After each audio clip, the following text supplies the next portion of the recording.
Throughout Star Wars history as we know it, Holocrons have been utilized by both the Jedi and the Sith to store vital pieces of knowledge, wisdom, and other important lessons about the Force. And in The Rise of Skywalker, we see these devices, or at least something very similar to them, play a key role in the events of the movie, but here they are referred to as Sith Wayfinders as opposed to Holocrons. And while at the time of Episode 9's release, I had assumed that Wayfinder was just another term for Holocron altered to better suit casual audiences, it turns out that these two devices are actually not the same. For starters, it's also helpful to know that Jedi Holocrons are generally found in the shape of a cube, so that's how you can tell Jedi and Sith Holocrons apart.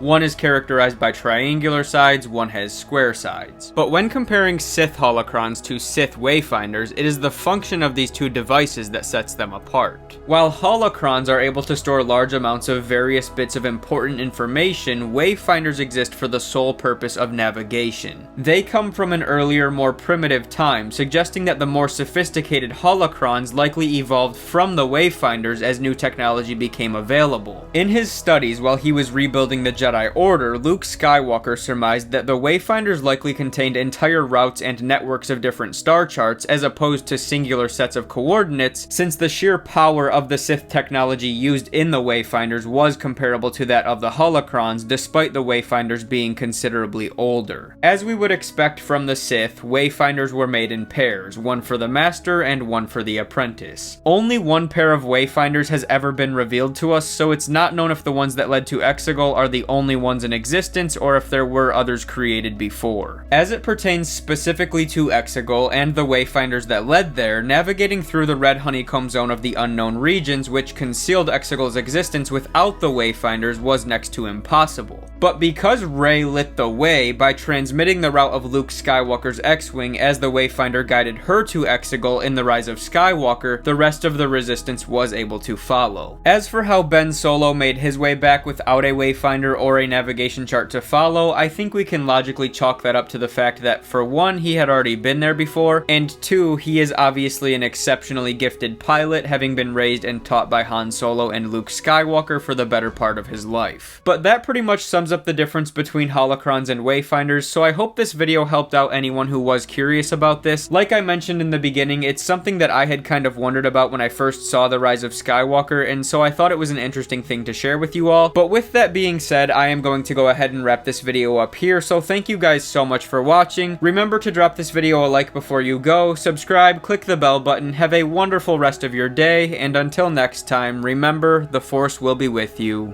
always.